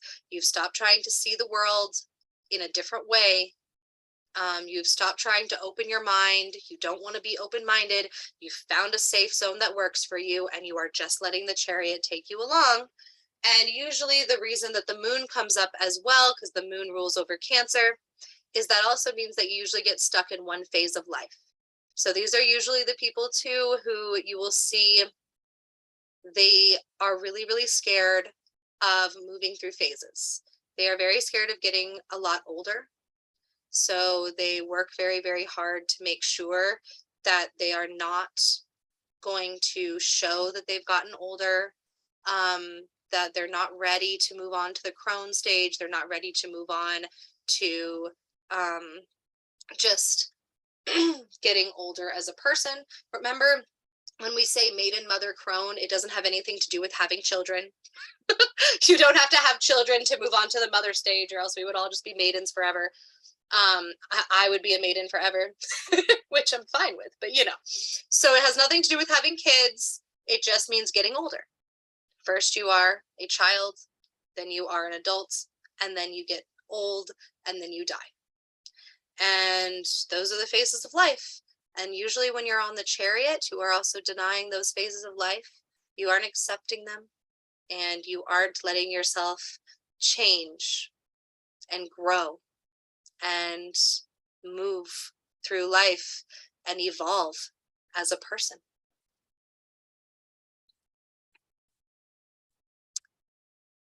And a lot of times the books, they don't say that. I feel like one of my pet peeves with a lot of books that come with tarot cards is they're very scared to talk about things that are not positive. They are very scared to say that something is negative, that something is not the path that you necessarily want to be on, when really we are human. We are going to go through hard times. We are going to go through moments where we want to stay in our safe little bubble and we do not want to come out. And we really want to stay on the chariot. The chariot is safe. The chariot is comfortable, and we do not want to move, and we don't want to evolve, and we don't want to change, and we don't want to grow. We just want to stay here. And we're all human. We're all going to go through things. Things can't always be positive, and things can't always have a positive spin. You know what's interesting, Alex, is that like this deck that I got, it's like the normal deck that is, I don't want, even though I don't say that name, the Stranger deck. It's a holograph deck, but the chariot for this one, it actually says it's a successor, or also war, triumph, presumption, vengeance, trouble, and it's in reverse. It's a riot, quarrel, dispute, or defeat. It's very interesting. Huh. Yeah. This is why I say never read the books. The books Right. are just, that's not, no. And why would Cancer represent any of that? That's what I didn't understand either. That's why I was like, okay, well, maybe I'm misunderstanding something here. No, the book is misunderstanding. Don't worry. The book, that's the first thing you should do. Everybody, when you get a new tarot deck, take that little booklet that comes with it and like put it up for display or use it as firewood, but do not use it to read tarot. Don't do it. Also, number one, okay, so Kari, yes, exactly. I love that metaphor. So yes, like a snake, we must shed and grow or die. Exactly. So true. Exactly. And I'm really sorry to this next person who wrote in the chat. Your name just shows up as iPhone, but hello, iPhone. So thank you so much. So yes, this is posted on the website. All of this information that I am giving you is posted on the website. I gave you a link at the top. I can give the links again to our YouTube channel where this exact class that I am teaching right now will be posted. And same with all of the information and notes from this class. They will all be on the website as well. Most of them already are on the website. But also, our classes are all posted as well to our Facebook page and to our website and to our YouTube. And we are completely free. So no prices need to be listed, because every single thing that we offer at this entire academy, including all of our tarot readings, including all of our classes, and every single thing that we offer is all free. I do not charge. I'm sorry, again. That picture that you have of the chariot, Yes. that's a centaur. Am I correct? Am I saying that the right way? Yep, centaur. But yeah, totally. Okay. So it's interesting because I keep hearing you say it's on a chariot, you know, it's the path, Yeah. and you know, my picture that I actually have, I'm gonna turn on the camera so you can see it. It's almost like that one that the high priestess, where it has the two, you know, black and white versions of stuff on the side. but it doesn't have a chariot either. Oh, cool. It just shows them sitting in like the thing that would be a chariot, but Okay. Yeah, right? well, it looks like they're, you know, almost like a sphinx, if that makes sense. Yeah. But it's like the person's actually sitting there almost like a throne type of deal. Like if you saw them in the back of like the throne where they have like the dome and stuff where they're gonna fight to a battle of death and stuff, that's what I'm getting. Like the king or the queen is sitting up there making up their rule, their dictation of what's gonna happen. Yeah, I So can that's totally see that. that's why I was interested, because of how this card is online and stuff. I mean, I know that each card is going to be different no matter what, but it was just interesting to see them how much more different than they actually are. Yeah. Every single card is so different. Here, Amy, because I know you have the Rider Waite deck, do you want to show off the card that has the chariot on it?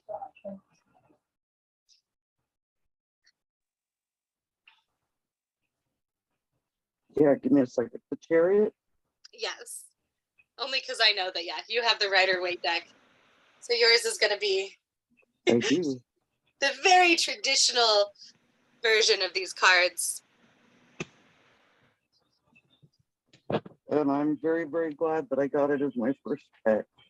Yes. As a first deck, I think the Rider Waite is great. I never started with it.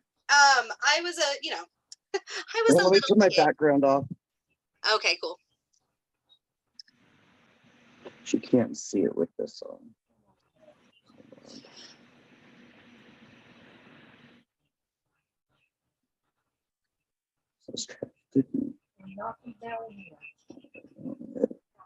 Yeah, this deck is from A.E. Waite Tarot, Oh, cool. but a lot of the ones that I want to say was either Amy or Becca the last time we're showing them were almost similar to this. Yeah, they're probably like and inspired by the Rider Waite. Probably. See, that's exactly what the card is. Nice. But you Oh, can see cool. what I was talking about, how it looks like the guy or the female in the background of it. It's almost like they're the king and queen behind the rumbling going on here. Yes. So yeah, then the upside down chariot too. The upside down chariot is going to mean that you fell off the chariot. So you fell off the chariot, suddenly you are forced to take risks, and life turned upside down on you, and you are no longer able to just ride the chariot and be content and live in your little safe bubble. That shit hit the fan, and now you have to take risks, and you have to suddenly be thrown into a situation in life where you are no longer able to stay in your safe bubble. And sometimes that's a good thing. Sometimes when shit hits the fan, we really learn who we are, and we end up coming out of it stronger. Sometimes when shit hits the fan, we just get traumatized and we get blessed with mental illness, and that's that. So there's never you don't really know what's going to happen when the chariot turns upside down. Sometimes it can be great. You get pushed out of your comfort zone. Sometimes you just get depression. It's. So then we have strength. Strength is to me, this makes so much sense. Strength is Leo. It's obvious, but to me, that's obvious. Strength is Leo. Once again, we are back to the fire signs. I love this card, by the way. This is the deck that I use for all of my tarot card readings. This is called the Shadowscape deck. It's beautiful. I love it so much. But so strength. And when we look over here, once again, Leo is the sun. And it is also fire. So Leo is fire. Leo is the sun. This card is extremely self-explanatory. Right side up, this is the embodiment of Leo. You are strong, independent, excited, and motivated, and a leader. You are, whenever you are placed into situations where you would face adversity and struggle, you are such an example of strength and kindness and compassion and leadership, that you not only are strong for you, but you are strong for those around you, that you help stand up for the people around you, that you help protect the people around you. Leo is also associated too with being like being really good at sex, being really good in bed, with loving the finer things in life, with everything too that just embodies fire. So of course you are going to have a lot of similarities to the Fool, that Leo is known for, being very impulsive, acting before thinking. So with that strength also comes, you know, the what people would call, I don't think that they're bad sides of Leo, but other people disagree. I think fire is just amazing. I'm kidding. But from that fire, you get that excitement, that motivation, the impulsiveness, where you kind of just jump off cliffs without really thinking about the consequences. You try to do way too many things all at once. You try to be there for everyone all at once, which a lot of times, if you try to be there for every single person all at once, you try to be strong for every single person all at once, to stand up for everybody all at once, to do everything all at once. Usually that ends up meaning that you don't actually end up being able to be there for anyone. Because if you try to pour if you try to pour into too many different cups, then you can't actually get any water into any of the cups. That is one of the glorious things about fire, though, is that, yes, that is true. Fire signs tend to burn out very quickly. Fire signs tend to, oh, thank you so much, Chelsea. I don't know if you're gone already, but thank you for being here. Bye.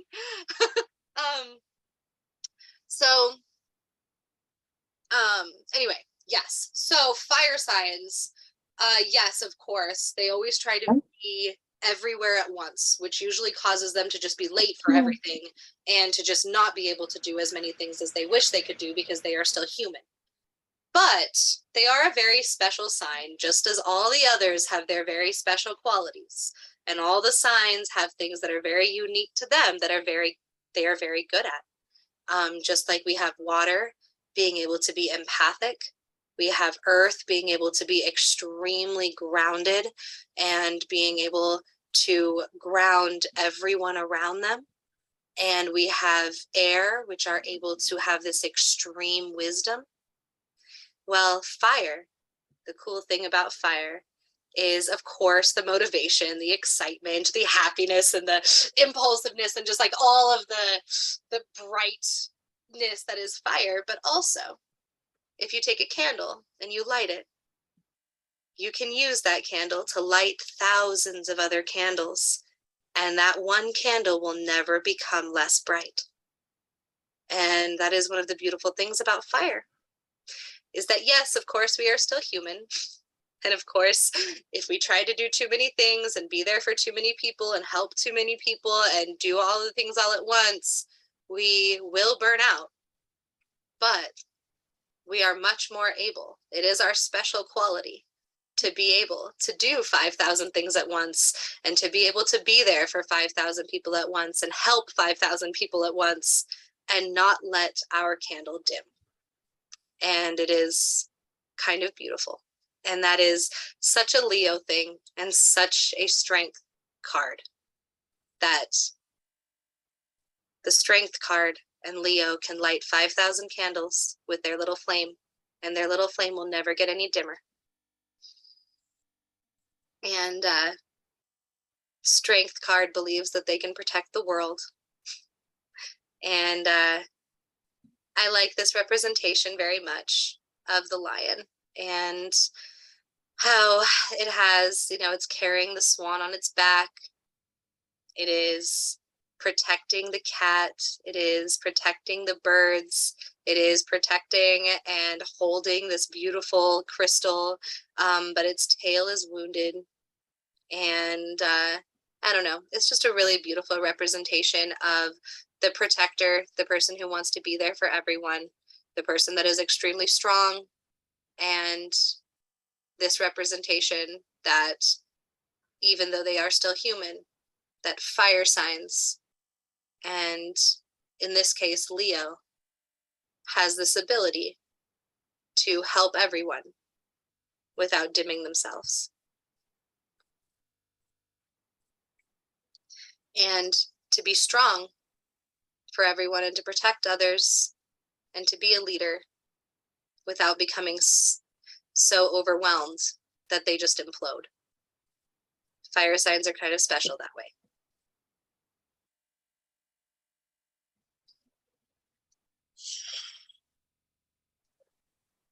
Aw, it is beautiful. I agree. So that is strength. Upside down, strength is going to, of course, be going through a moment of vulnerability. Strength upside down is exactly what I said. Their human is showing, and they tried to be there for too many people, do too much, be strong for too many others, take care of too many other, they tried to take care of too many people, and they burnt out, and they need somebody to help them so that they can become strength once again.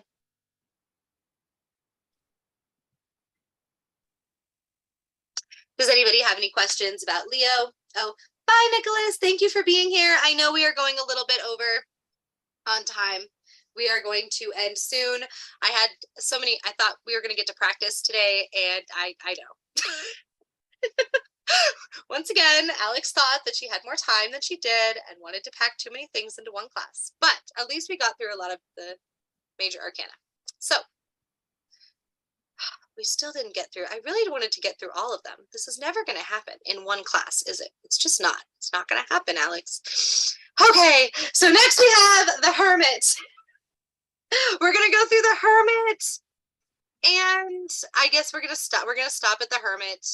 And next class, somebody remind me. Somebody write this down. I'm going to write it down. I have a notebook. I'm going to write it down. We stopped at the Hermit, so that next time we can start at the Hermit, and I stop playing myself and thinking that we can get through every single freaking card in 2 hours. It's just not going to happen. Okay, I'm writing it down. Hermits. Hermits. Okay. All right. Anyway, so we have the Hermit. The Hermit is Virgo. So, first of all, before I start, I don't want to go too fast. Did anybody have any questions about strength or any comments or questions about Leo? So I have a question. Yes. Now that my kids are in bed, I can talk instead of type. So with strength, like when I look at it, how there's always a person petting the lion. Does that also, to me, kind of represents that calming or taming the beast can help you focus and keep your energy steady versus charging forward and burning out in a sprint? Yes. Oh, I love that so much. Yes. All of the yes. Yes, definitely. I have never thought of it that way, but I absolutely love that. And that would be such a good representation for strength and why they always put a person petting a lion. I love that. I've never even thought of that, but now that you said it, yes, That is beautiful.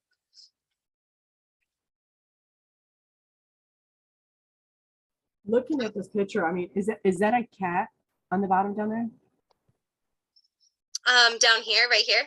Yeah. Yes.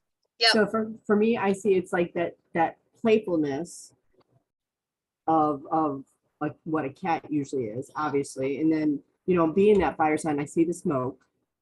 Yes. But like you said, I mean, that line, I mean, obviously is that predominant grounding mechanism, I think. So I mean, I love this card itself because it just represents so much. It looks like it represents like all of the elements in some way. It does, especially this card. You will notice that's one of the reasons I do love this deck. A lot of decks do not represent it with so many elements. They have a very just like strong fire feel. But you're right. I also love too, we have like right here, I don't know if you can see, it's like a little elf or fairy looking up in awe at the lion and like in awe of its like strength and just it looks like the little elf fairy is in awe of the woman and the lion. And it does. It has a lot of different elements at play, a lot of different symbology. It's a beautiful very card. It is. It's so beautiful. The Shadowscape deck. For any of you that are interested, it's such a beautiful deck. So pretty.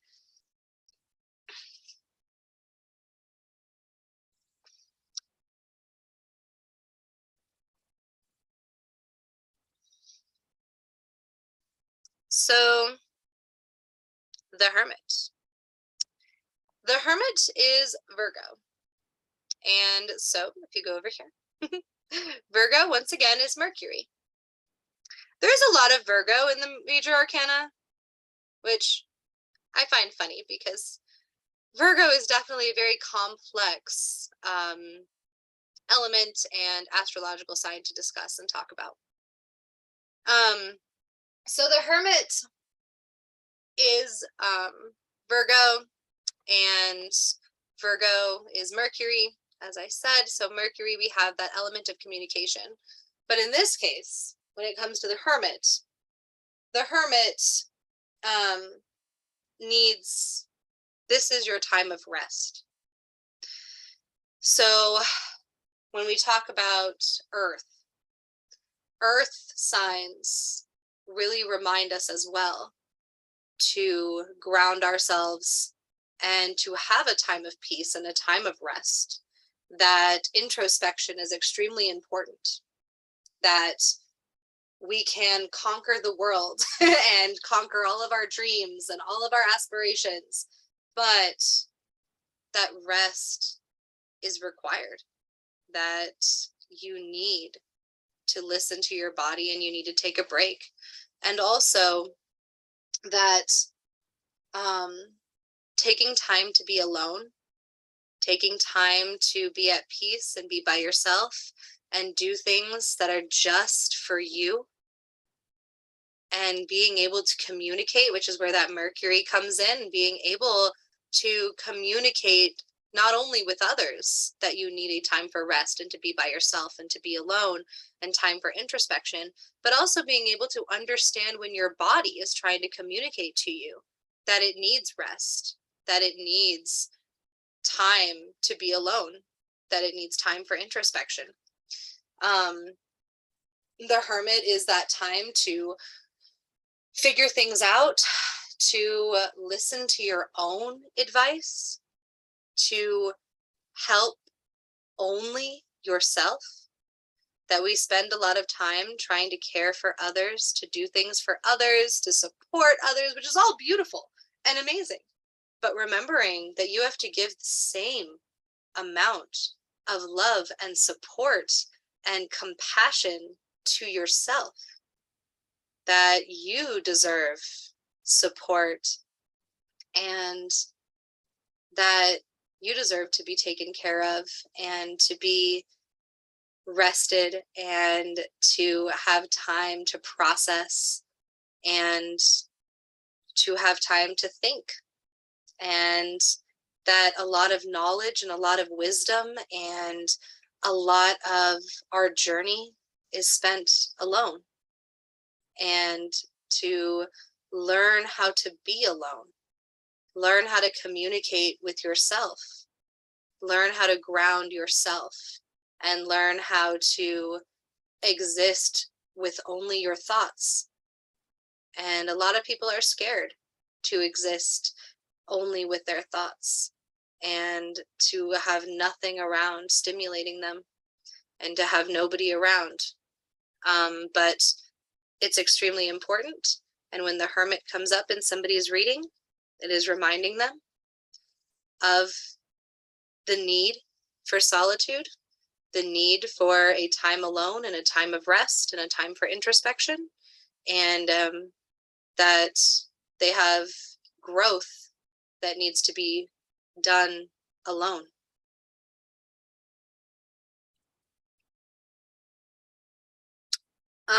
Upside down, this card can mean that you are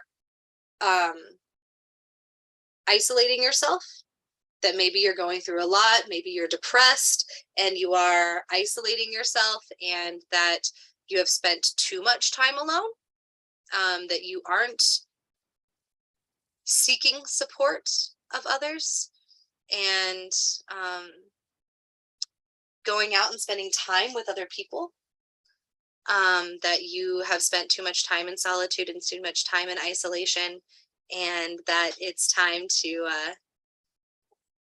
break out of your shell, to break out of being a hermit, and to go experience things outside in the world with others. But right side up, it is reminding you of exactly the opposite, that it is time to let yourself and allow yourself time for rest and alone time.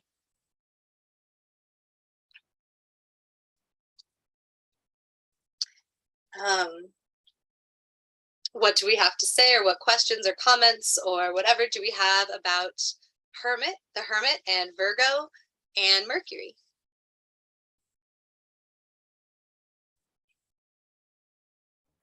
In that picture, it looks like he's conquering the world and just taking a smoke break. Right? Exactly. Exactly. It's like he's looking over the horizon, he has that earth behind him to ground him, and yet he's just taking a smoke break. Yep. Is that ruin sign down there on the bottom? It doesn't look like an Elder Futhark rune, but it does look like some type of symbology. I am not sure what type of symbology it is. It's not an Elder Futhark rune. No. Okay.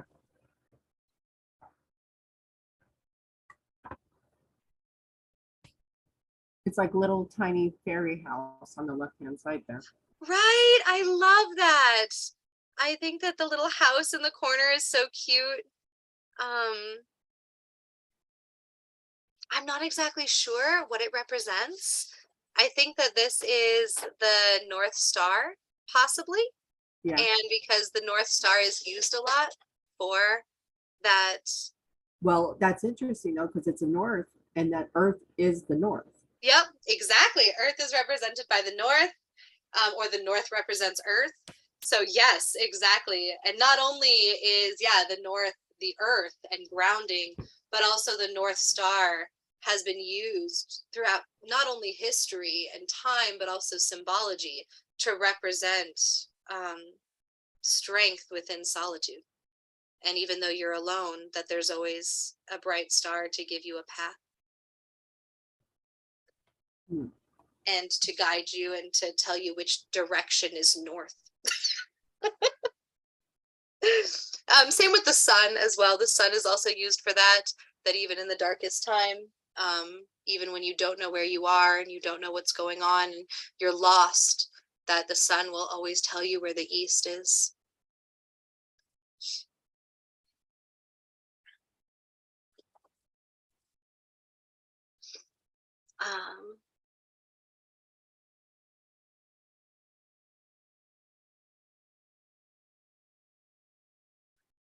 Yes, I definitely do readings. I love getting readings from other readers. Somebody asked a question in the chat. So I personally love getting readings from other readers. You will find that once you become good enough at tarot, I've been doing it for 23 years. Once you've been doing it for that long and you've given professional readings for so many years, it becomes really difficult to give yourself a reading because you become so biased.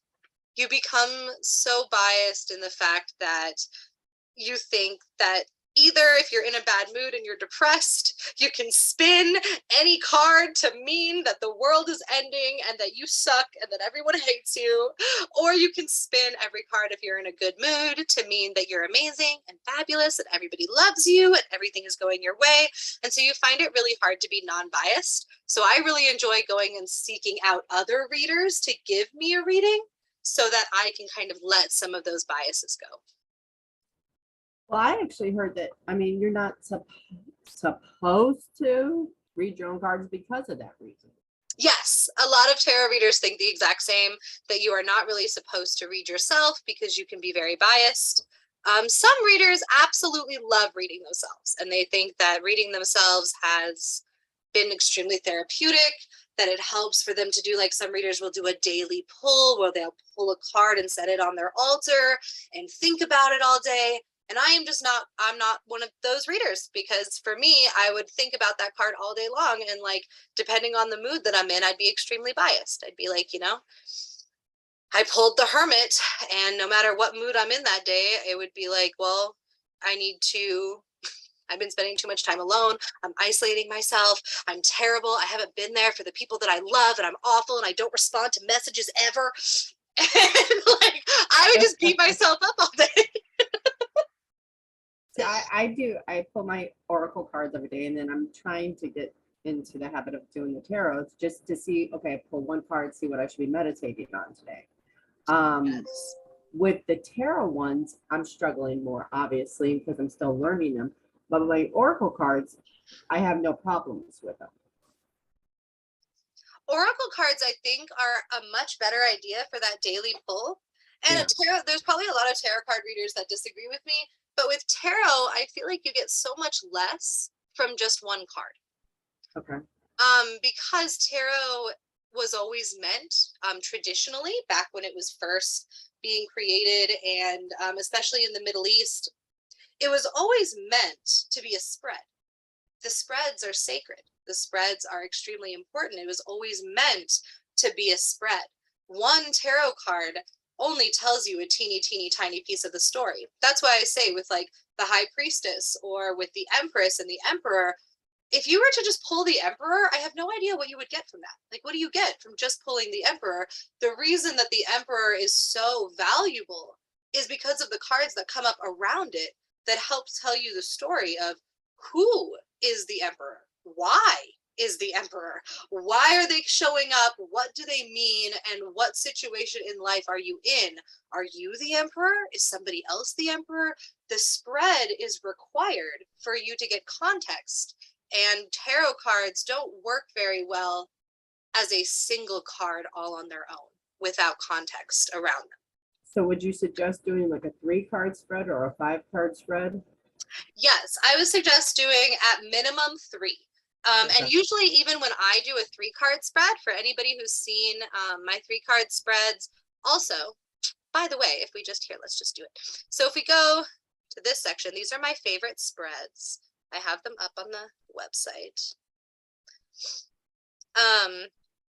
Even when I do a 3-card spread, I tend to pull cards that have leftover energy in them. So most of my 3-card spreads turn into 5-card spreads. Okay. But I love the moon spread. The moon spread is really beautiful. This is the moon spread that I have here. You can tell I took this picture on my couch, but you know. So you did a YouTube video on this one, right? Or no? I did. I think. I definitely did a YouTube video on the Celtic cross spread. Right. That one's up there. I think we did do a moon spread one, but it's in one of the other classes where we're practicing. Videos. Yeah. And then the expanded 7-card spread. This is probably the one that I would suggest for every day. If you're trying to do a spread every day, I would suggest like this one before bed, because you get to have your self card, which is right here.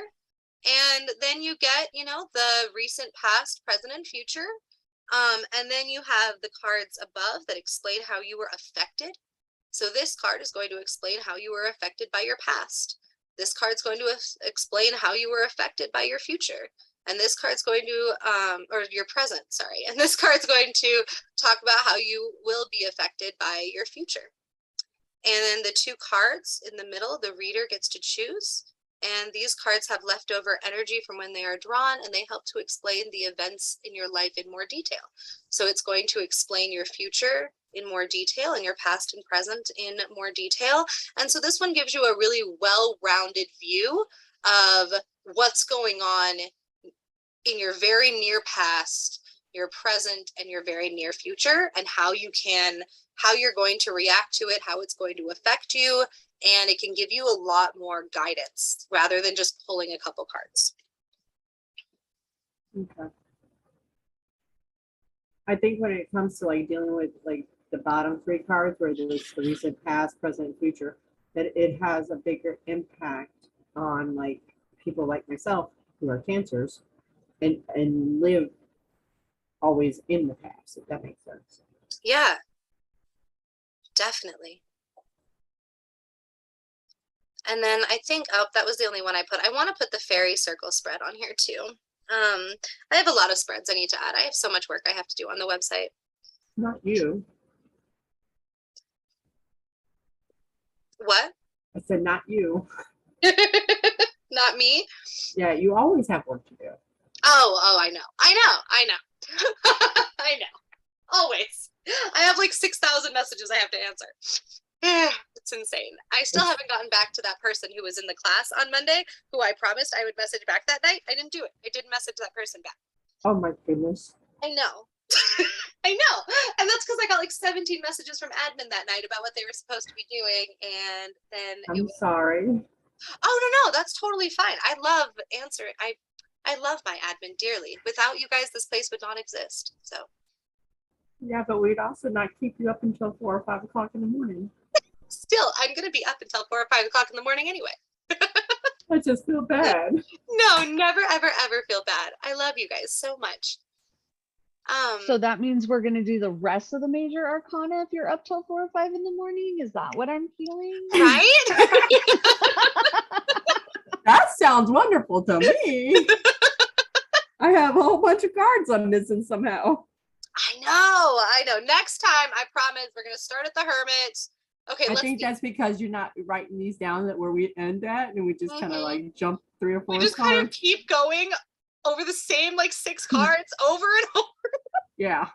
I know. So next time we are going to start at the Hermit, which will be Actually, we don't need to start at the Hermit because we just did the Hermit.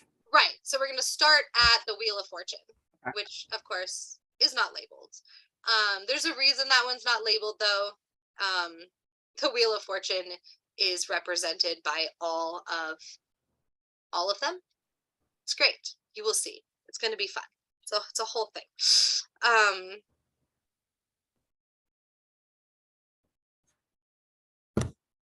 Oh, awesome. Okay, so see, here's what happens too, which I do feel bad about, Krista. So usually what happens, because all of my admin, they all have access to all the messages that come into the divination page. Some of them accidentally click on the message and then it shows as read, and I never read it. But one of the admin read it, and so then it gets lost because it shows as read, and then I don't see that I have any new messages, and I'm like, oh look, nobody messaged. But so to answer your question, yes. Also, for any of you here who are messaging and trying to join the academy, never ever feel like you are bugging me. Message me over and over. Say, hey, Alex, you haven't answered my message yet.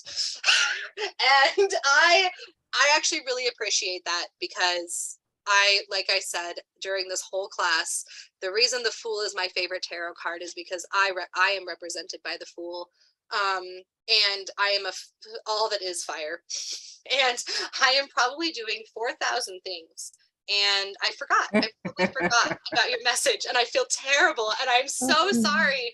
And I am trying to create such a beautiful, amazing academy that is completely free to all people all over the world. And sometimes I get so caught up in trying to do that I forget to like check emails and check messages. But And you are amazing at so many things. thank you. Okay, so yes, please message me again. Please, yeah, and I promise to get to your message. I am finally off work this weekend, and I only have like one thing to do. We're presenting a ritual to the witches' ball, but other than that, I have nothing to do. So I will get, I promise, to your message. I'm gonna stop the recording now. Okay.